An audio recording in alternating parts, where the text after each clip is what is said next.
I've never seen LinkedIn as a job platform. I've seen it as a digital network platform where you can keep in contact with your network.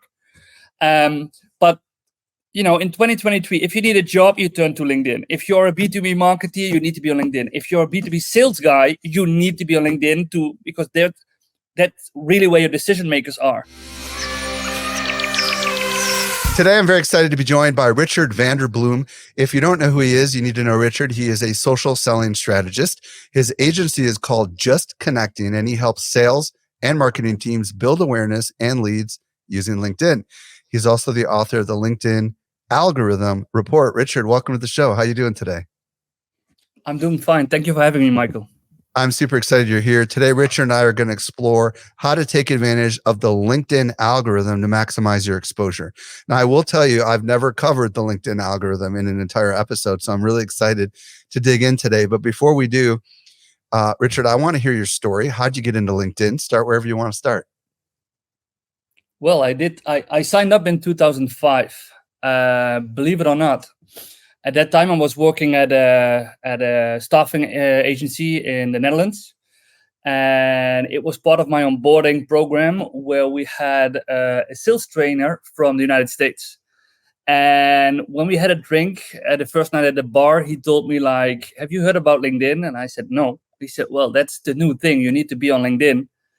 So the day after, I remember I signed up and I started to invite people that I know, like colleagues, friends. And I remember that, like, I think 95% responded, like, "Don't send me this, like, spam, because what the hell is this?" Because 2005, LinkedIn literally just started.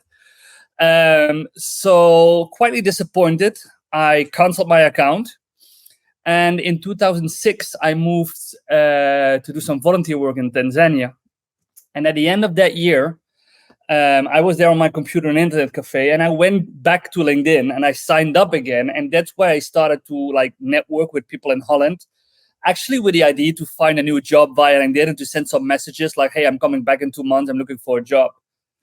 So those were my two first encounters. So the first thing was 2005. I think it was January, very early.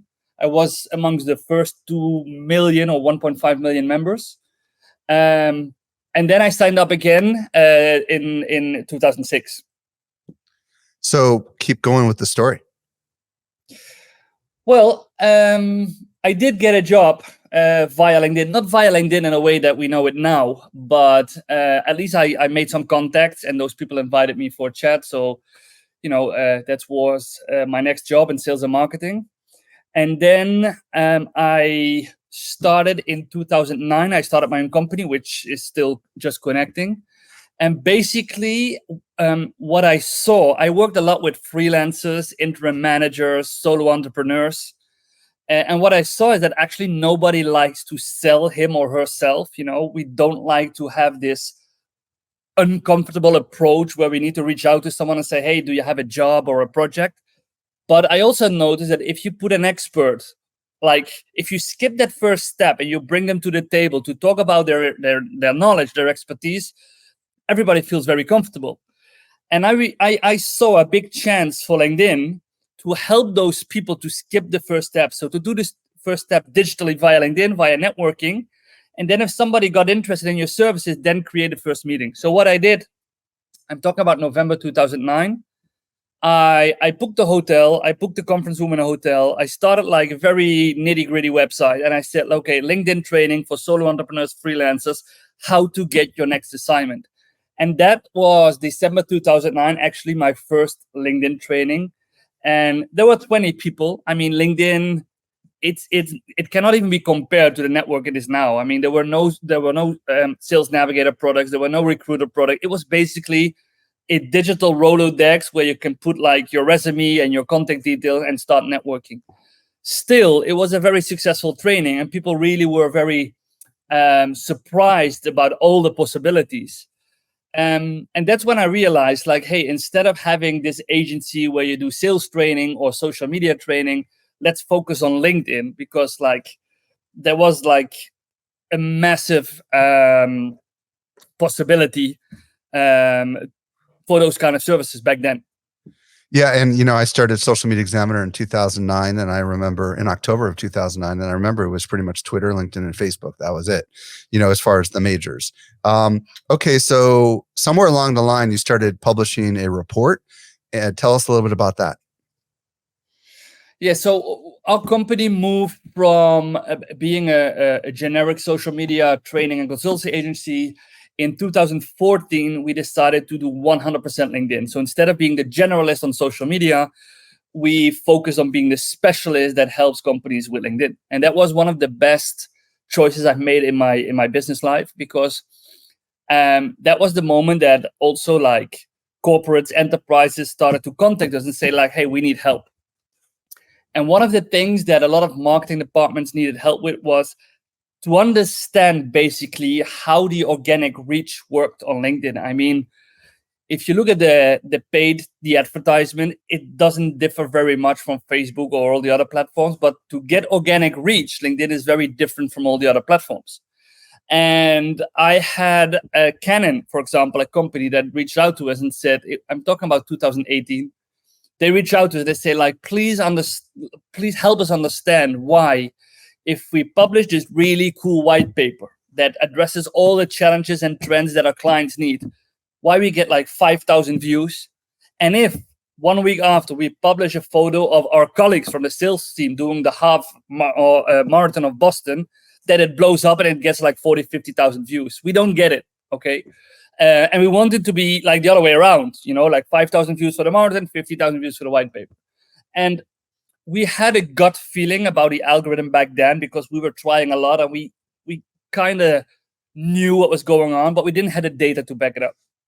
And that's where I started to think, and also like discuss with my team, like LinkedIn is not very open about the algorithm. None of the social media platforms is, every now and then they release like a little like detail, or if they have like a big shift, they will like publish an article or a blog about it, but like really in-depth algorithm information you don't find.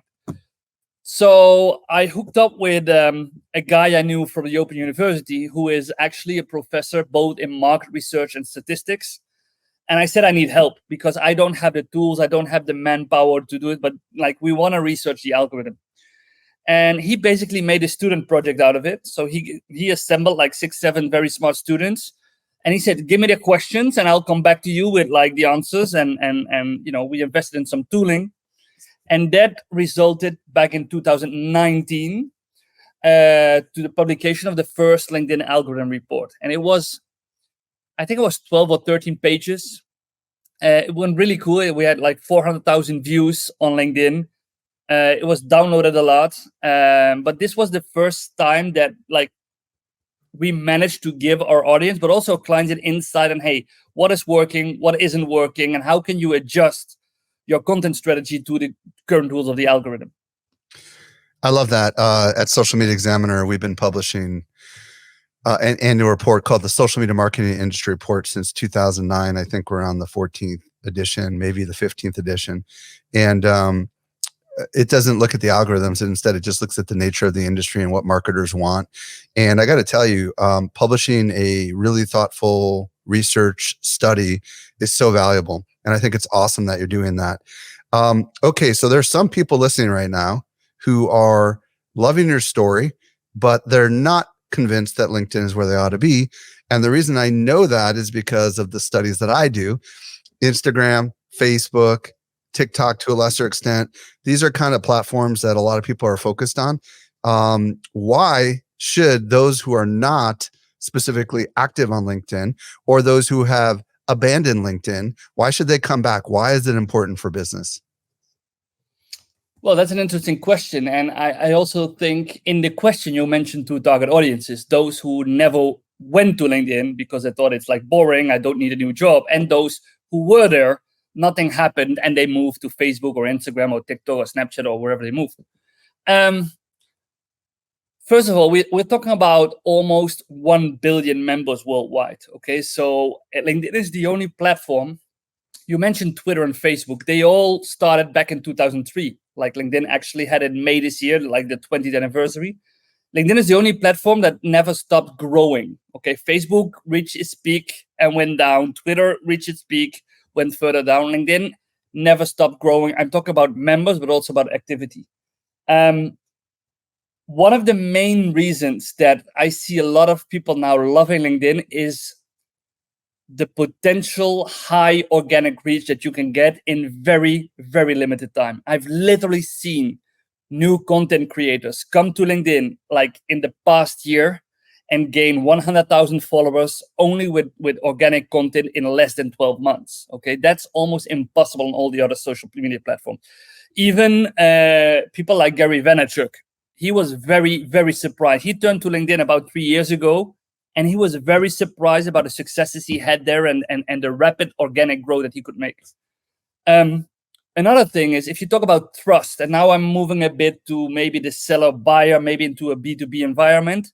But if you talk about the trustworthy of a platform, like the percentage of trust, LinkedIn is still at 87%. So that means that 87% of people that look at LinkedIn to find valuable information about suppliers, about their industry, about trends, value the information as trustworthy. This percentage for Facebook has dropped below 40%. Okay, so if people read something on Facebook, they go like, yeah.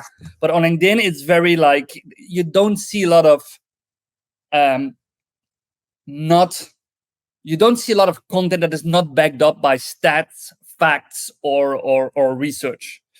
And then again, I think LinkedIn is also a platform that you can use for various purposes. So a lot of people still refer to it as well, it's a job platform. I really disagree with all those people that are saying like LinkedIn came from a job platform and emerged into a business platform. I've never seen LinkedIn as a job platform. I've seen it as a digital network platform where you can keep in contact with your network.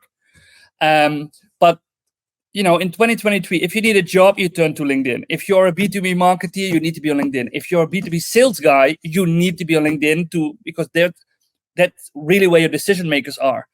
If you want to be a thought leader in your industry, LinkedIn and its influence on Google is the place to be. So I think there are really a lot of reasons why people cannot underestimate or maybe not even afford not to be present on LinkedIn. And for those who left, I think they left in a period maybe pre-pandemic. So I'm talking about 4 or 5 years ago, where you could see that the content was actually a bit dull, a bit boring. It was all very corporate. LinkedIn was focusing a lot on their paid products, both for recruiters, marketers, and salespeople. So people felt like I'm no longer part of my network. But actually, the pandemic and all the the serious stuff that happened with the lockdowns, of people starting to work from home and people starting to share personal stories, where a lot of people would normally refer like, "Hey, this is Facebook content and this is not LinkedIn content." But it really changed the way how we create, publish, and consume content on LinkedIn. So for me, it has become so much more interesting over the last 3 years to be on LinkedIn. I mean, I can not only see the white paper from my clients, but I can also see that he has the same dog, the same breed as I have. I can see that he goes to the same countries as I go, because people are sharing much more of their personal life, and there is much more storytelling going on. So it has become a much more interesting platform to be on. Since Microsoft acquired LinkedIn, I don't remember what year it was. Was it pre-COVID? I'm trying to remember. Have you seen a lot of changes, or have they just kind of enhanced a lot of the things that already existed? Yeah, it was 2016, so it was pre-pandemic. 2016 for $26 billion. So imagine, yeah, I've seen, especially in the first years, I've seen a big focus on their paid products. Okay, so like obviously, like Microsoft owns the working population across the globe, and they knew that a lot of the working population were present on LinkedIn, so they invested in like LinkedIn Recruiter. Evolved into like a must-have tool. Sales Navigator has so many like awesome new features over the past 3-4 years that you like. It's actually the most requested training for us at the moment. Sales Navigator.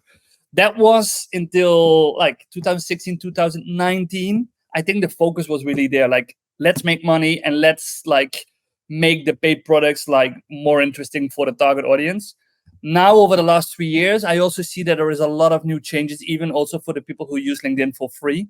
So I think especially the development power that Microsoft brought to LinkedIn has created like this amazing platform that we can use today. Perfect. Okay. Let's talk about some of the mistakes, the pitfalls that marketers make with their content. And maybe you could just lay out a couple without telling us how to solve it yet. We'll get there eventually. But what are some of the big mistakes that you see people making? Whoa. Well, there are various. First of all, treating LinkedIn like any other social media platform. I think that's probably one of the biggest mistakes. We come from an era, I think it's 5, 6, maybe 4 years ago, where marketers would have these tools like Buffer, Hootsuite, and create a post and then send to all the social media platforms, and that might work for Facebook and you might adapt it for Twitter, Instagram. It doesn't work for LinkedIn because of the different algorithms. So you need to treat LinkedIn on its own. You need to understand the ecosystem, the algorithm. Like if you're going to copy paste content that you use in your other social networks, it's not going to work. Maybe also relying too much on corporate content and advertisements, paid content. Probably the biggest reason why some companies still struggle to see conversion. Then also what I consider a mistake, I do have some discussions with some of our marketing clients. Some still struggle with adapting their content strategy to how LinkedIn has changed. So they still use it for only like the corporate messages, like the thought leadership content, the you need to buy our stuff content, you need to download a white paper content. So they forget about storytelling. They forget about humanizing their brand. And maybe that's not specifically for LinkedIn, but also I see a lot of marketers focusing on the wrong goals and the wrong KPIs. Okay. So if you focus on the wrong goals, if you set the wrong KPIs, in the end, you will see like less views, less engagement, and less conversion. Yeah, it's funny because obviously the job of marketing is to generate more eyeballs, more leads, and more sales. And the sales side of it is the part that's fuzzy, right? Because in the olden days, I remember on all the social platforms, you could just post a link to a blog post and get massive traffic to your website and hopefully have a pop-up on there that would generate leads, and then you get them on the newsletter, and then you would eventually sell to them, right? That was considered a viable option. But on the other side of things, if you did have a product you were selling, it was fine to actually actively just say, hey, here's our product, we have a sale. But it seems that that is definitely not viable in organic content anymore, maybe even in paid content. Would you find that to be true? Yeah, although I disagree that on LinkedIn, the goal for marketing should be to generate leads, because it's almost impossible. It has become almost impossible. I have a big slide that I bring it to all the events I'm going as a keynote speaker about LinkedIn and LinkedIn marketing, LinkedIn sales. And it's like, what is the main objective? What is the main goal of marketing? And it only says brand awareness, increase brand, get the name and your solutions out to as many prospects as possible. But don't try to generate leads from a corporate profile because it's not working. Like LinkedIn advertisement has a very low conversion rate. But if marketing does their job on brand awareness and they align, and I really mean align with sales, and they take this content and they make it their own. So they add their own tone of voice. They do some storytelling. And sales has the main objective to generate leads. So marketing is there for brand awareness. Get out the name a few times. And then on an individual level, your salespeople need to follow up, need to reach out. And then people go like, hey, wow, this is cool. Social media marketing. I've heard of you already 2-3 times. I saw your post. That's what marketing needs to do. So if I reach out to you, if I want to try and sell you something, you must have seen our names already 2 or 3 times because of marketing's content. That's the game marketing and sales needs to play nowadays. Because if you rely on marketing to generate leads, it will be probably paid advertisement, because organic reach for companies is almost non-existing. Okay, that's also non-existing. It was 4 years ago. If you look to your feed on LinkedIn, about 8 to 9% of all posts would come from organic company content. 9% 4 years ago. Now we're below 2%. So that means 100 posts and not even 2 posts are from companies. And since people do an average scroll on LinkedIn from 16 posts, company visibility, organic content is almost non-existing. So that means that marketing needs to go to paid advertisements. And there we have the problem that our clients are not on LinkedIn to be sold something. They're on LinkedIn to keep up with their network, to be updated on the industry.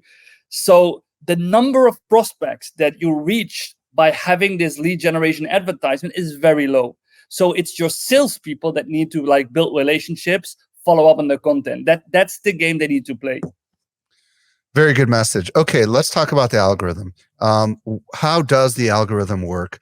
Go ahead and just start breaking it down. I know we prepped some stuff in advance. If you want to follow that, you can go for that. Yeah, so first of all, before we really dive into the algorithm, there is some background information that's very valuable. So first of all, I don't know the numbers for the other platforms, Michael. Maybe you can fill me in on that. But on LinkedIn, there's only 1%, not even actually, but let's make it 1% of the people that publishes a post at least once a month. Wow. I mean, we're talking about 940 million people, and not even 10 million people publish at least once a month. Wow. Then second group, 5% of the people have published at least one post in the last 3 months. This is what LinkedIn calls content creators. To me, it doesn't make sense. I mean, if I hit a repost 2 months ago and I haven't been publishing anything, I officially count as a content creator, okay?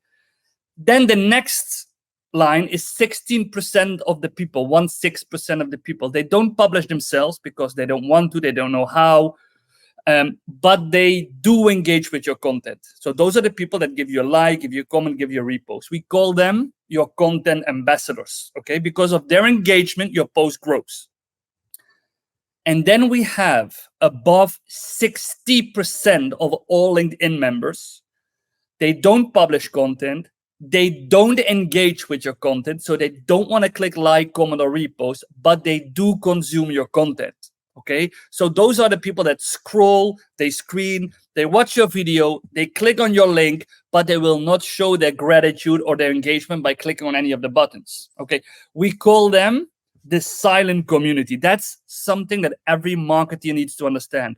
60% of all LinkedIn users, silent community. This means not that those people are not active. They can be active every day, but you don't see what they are doing because they're just consuming the content.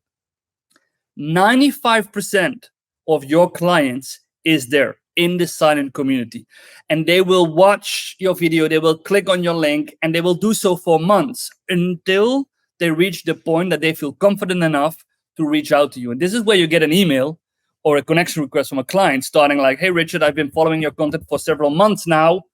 I really want to have a chat about blah, blah, blah. And if I go back to this person, we are not connected. He never engaged. This is a silent community. This is unique. No other social media platform has this huge group of people. When LinkedIn discovered that there's a huge community that doesn't engage, they knew that their traditional algorithm, which was based on likes, comments, shares, like all the social media platforms, it needed an upgrade. And that's why they invented and implemented dwell time. Okay, dwell time is maybe one of the most important ingredients of the LinkedIn algorithm. It means that LinkedIn now counts how long does your post stay in the screen of your reader. Okay, so if somebody starts scrolling and your post catches his eye and he stops, if he needs 1 minute to read your post and the post is 1 minute in the screen, it means that you get additional reach from LinkedIn because they see, hey, the silent community is actually consuming your content. I don't know if you recall this, Michael, but after the first 3-4 sentences, lines in a post, LinkedIn now puts see more. Okay, this is something they did about 4 years ago. Okay, so this is also there because this is the only way how LinkedIn can really measure the activities of the silent community, because silent community, they want to read. If they find something valuable, they want to continue reading. So they have your first 3 lines and they go like, click on see more. This is something LinkedIn measures. The post is there entirely in your screen, and then they count again the seconds. Okay, so keeping people engaged as long as possible on your post and making them click on see more is very, very important.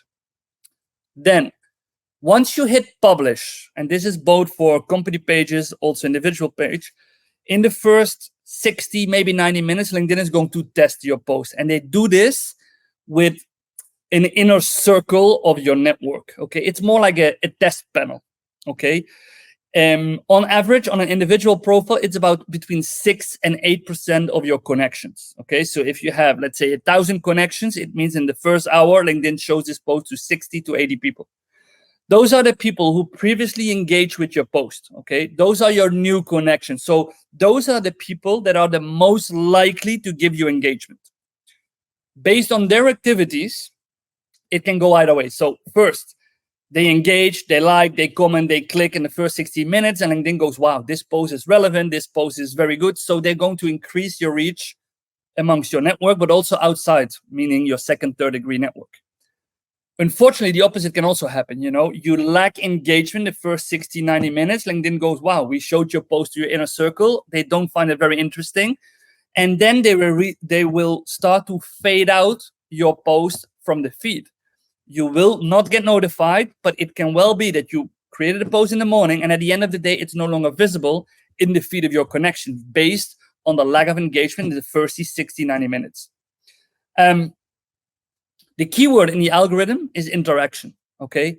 Interaction means not a like, not even a repost. Interaction means the more comments you get on LinkedIn, and I'm talking valuable comments, not like a comment that says, great post, Michael, thank you, but really like, hey, Michael, that's an awesome study you have shared. In addition, I want to share one or two. So really comments that spark a conversation. The more you get of those and the more you as an author reply to those, the more additional reach your post gets.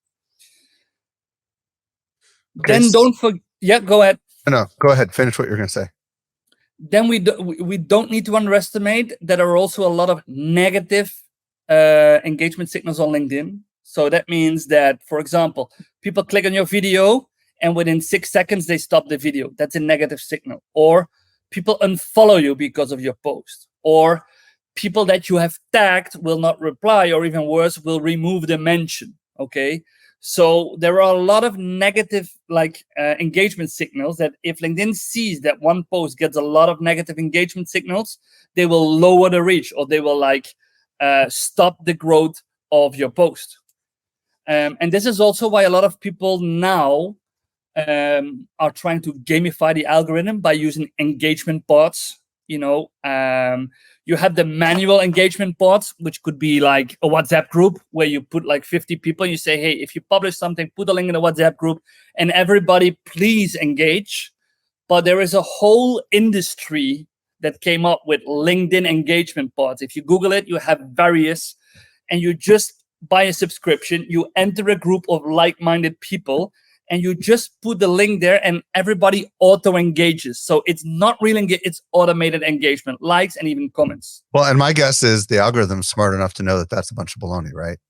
Yeah, there are two things. And I'm quite honestly, I'm very happy with that. There are two things. First of all, engagement bots are officially forbidden. So if LinkedIn detects that this is happening, and of course they can detect it, because if your first 50 likes are always from the same people, they understand that you're using engagement bot. If you get above average engagement every time on your post in the first, let's say, 10 minutes, they understand that you are using an engagement bot, and they can ban or even restrict access to LinkedIn. And the second one, that's why I said 2 minutes ago that if you provide a comment, make it a personal one, make it I always say, use at least 12 words, because engagement bots, since they are not able to read the post, they only comment with things like great article, great share, thank you for this post. So it's all short. So if LinkedIn detects that you get a lot of short comments on your posts, they might think that you are using an engagement bot. Okay, so and I'm very happy with everything LinkedIn does to kill the engagement bot. I'm very happy with that. Well, and these used to exist on Instagram back in the day, and Instagram made them illegal as well. And it's definitely like a scammy kind of thing. Okay, a couple quick questions related to the LinkedIn algorithm. Let's talk about text posts, and let's talk about links and some of the other stuff. First of all, links, no links. Should we include links? Can we include links? Let's start there, and then let's talk about text posts. I think the story with the link is maybe the most received question over the last 10 years, because every now and then it seems that LinkedIn changes policy. Again, they don't communicate, but until 2 years ago, I always said like, okay, just put a link in the original post.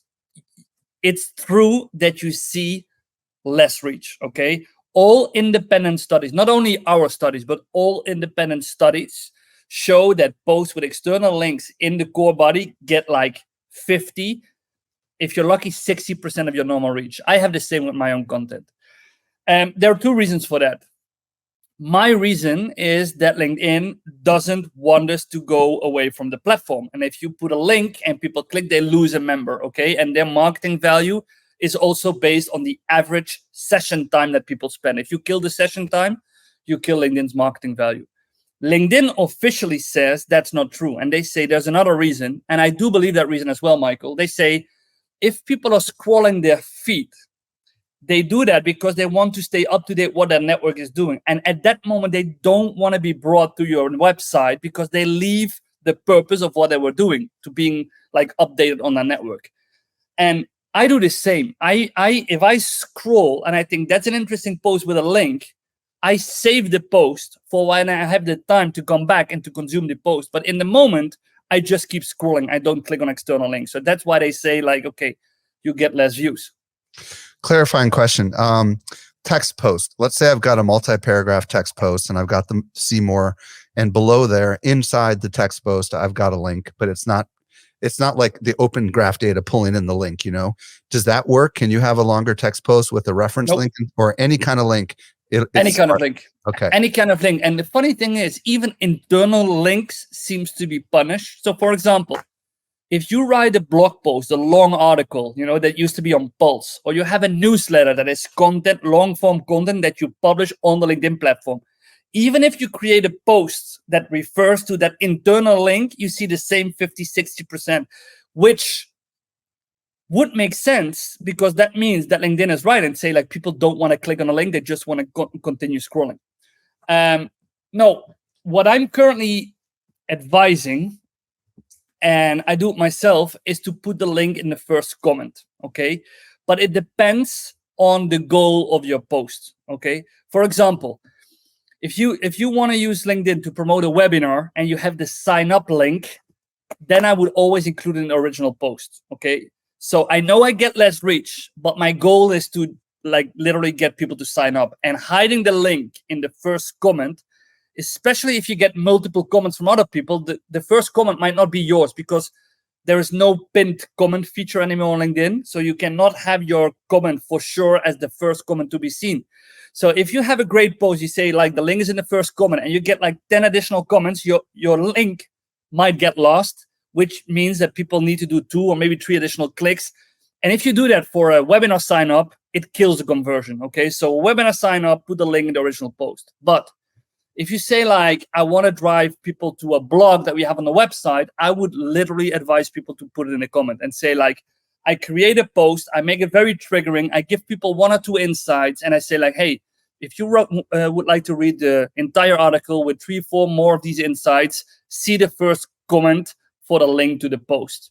And then the algorithm doesn't recognize, or they simply, the algorithm says, hey, this is a text post, because the algorithm does not dive into the comments, okay? So that's, at this moment, something that is working for us, our own company, but also for a lot of our clients, is working pretty well.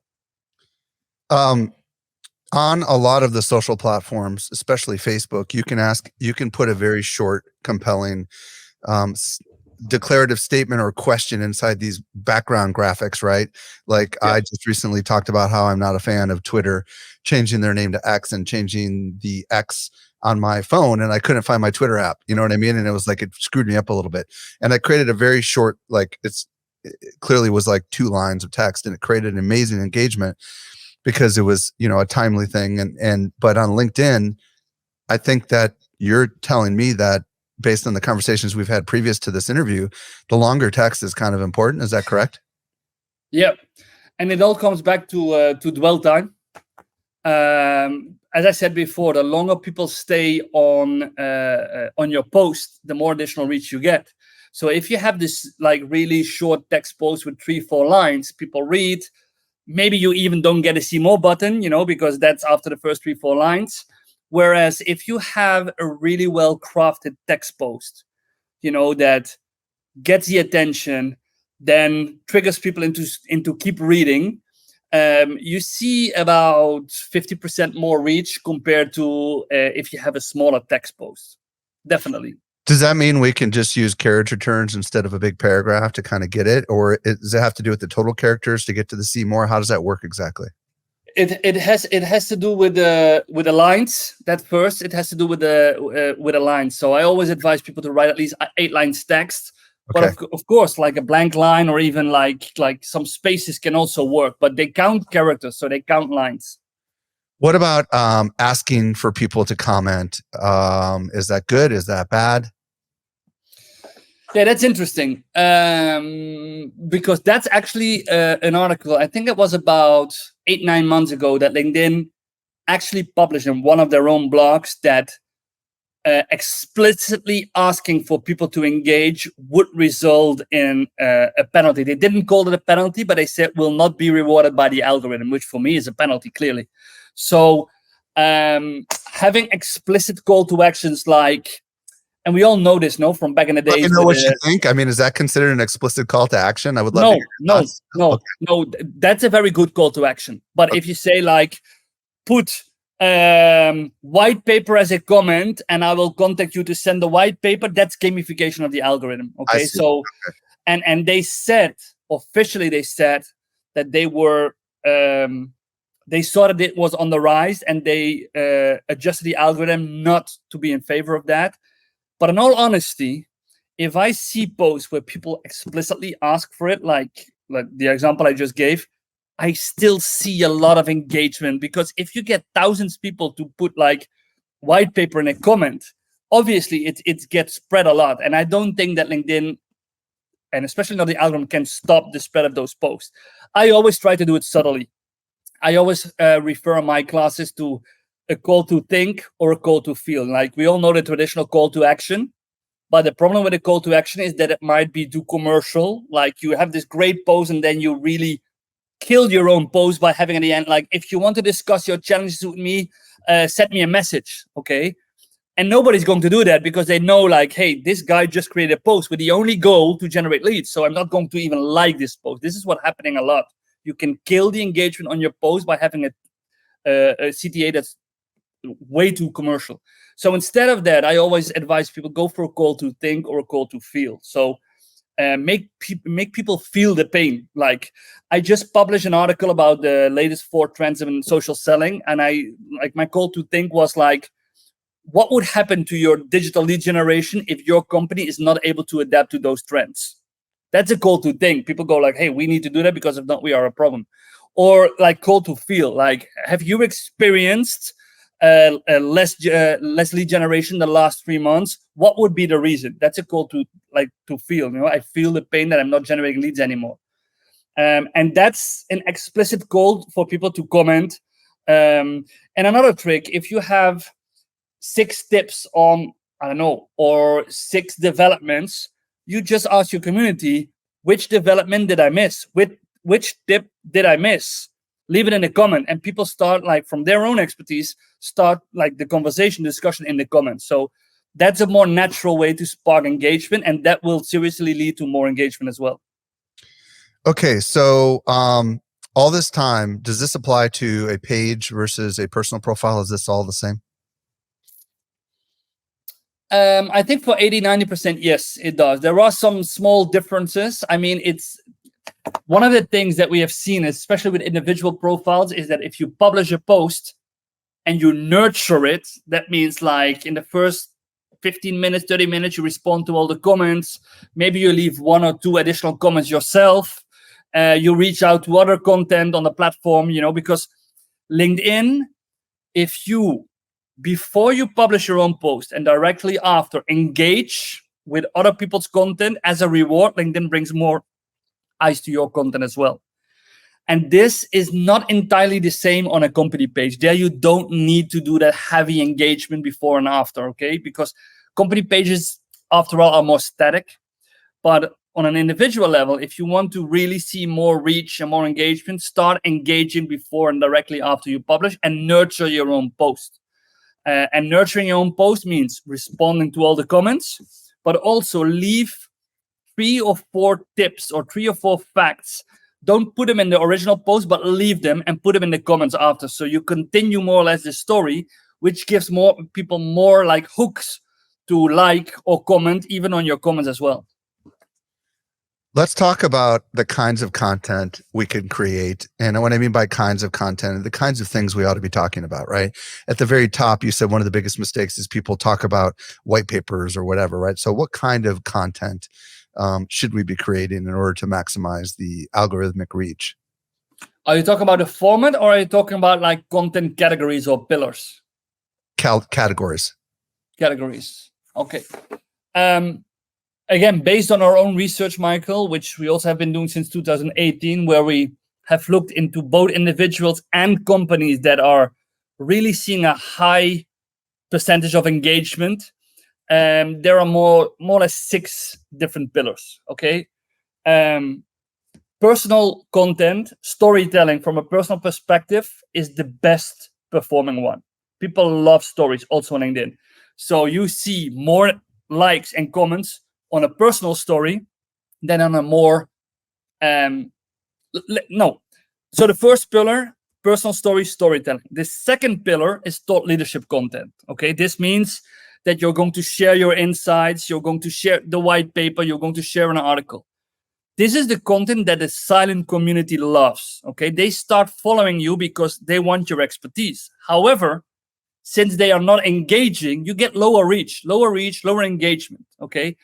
Never make the mistake to stop doing that type of content, because it's the consistency that will bring the conversion in the end. They need more time. And the best example, Michael, if you have a new job, those are the posts that we all know that somebody like in front of or with his colleagues say, I'm leaving company A, I'm going to company B, and the world goes mad with engagement. Thank you for coming. Great to have you on the team. So this blows up. This is personal content. But if you publish a white paper or an article, you get less reach because the silent community. Third pillar, everything that is around events. So this can be events that you attend as an attendee, events that you're self-organizing, events that your company are organizing. And the good thing about event content is you have before, during, and after. So if I'm going to speak on a congress, I create a post as an announcement. I create an impression during the event. And maybe 1 or 2 months, 1 or 2 weeks after the event, I create a post which is more or less a summary and a takeaway. Fourth pillar is what we call user-generated content. Okay, so this is other people speaking about your services, your products, because that converts so much more to new leads than if you talk about your own products. So I'm talking about case studies, client testimonials, interviews with clients, even interviews with your employees, if it's from a recruitment or employer branding perspective. Fifth pillar, third-party content. Okay. For example, I see this really cool article about LinkedIn on social media marketing, and I publish that article and I curate the content. I just go like, hey, found this really cool article about LinkedIn on social media marketing. This is my takeaway, and these are my additional insights. Okay. This is a very important pillar, and it's more easy to do this on a personal page than to do it on a company page, because a company page, to borrow content from another company or another source, okay, that's normally, especially if it comes from a competitor, it's more tricky. And then the last one has everything to do, it's more a corporate pillar. It has everything to do with employee branding, employee advocacy. Humanize your brand, humanize your company in the current labor market, where it's very, very difficult, especially in, for example, IT, to find new talent, because like everybody's chasing them. We see that companies who are like opening up their company give people an insight. This is how our onboarding looks like. This is the career opportunities we have. But this is an interview with somebody who has been a developer for 5 years with our company. This type of content really performs well if one of your main goals is to attract new talent. Question on the thought leadership content. Can you give examples of what this is, just so we understand what you mean by thought leadership? That was one of the pillars. Yeah, for my business, for example, it's the Algorithmic report. That's absolutely a piece of content that positions myself as a thought leader, as an expert, and that's the content for me that sees the higher conversion to new followers. Whenever we do that, I get about 10 to 15,000 new followers. And I'm not talking about, amongst those 10, 15,000 are a lot of my decision, a lot of CMOs, a lot of marketing directors, a lot of marketing managers. So that's an example. And another example could be like a trend paper. You know what I mean? That we say like, okay, this is how LinkedIn lead generation looked like in 2021. This is how it looks now. And these are the things that you really need to like get right in your company. So this type of content that positions you as the expert to go to in your network. Outstanding. Richard, thank you so much for illuminating us. I've taken a lot of notes over here, and I'm sure a lot of our listeners have as well. If people want to follow you on the socials, I'm assuming LinkedIn is your preferred platform. But if it's not, okay, how do they find you on LinkedIn? And then also, how do they find your company? So on my on LinkedIn, well, they just need to go to my name, Richard van der Blom, and connect with me or follow me. Just for those that are listening, Van space DER space BLOM. It's 3 separate, I guess, words. Van der Blom on LinkedIn. Okay, going. That's correct. And another way to definitely reach out to me, and also there on my socials, is to go to my personal website, which is www.richardvanderblom.com. So and that's what if people want to check out your agency? Sorry? What if they want to check out your company, your agency? Then they go to justconnecting.com, which is more easily because it's like an English name. So www.justconnecting.com. But on my personal website, there's also a big button to go to that website as well. And on my LinkedIn profile, I have all the referrals to my websites as well. So they definitely will be able to check me out. Richard, thank you so much for coming on the show and answering all of my questions. We're way better because of it. Thank you, Michael. Thank you for having me. It was my pleasure.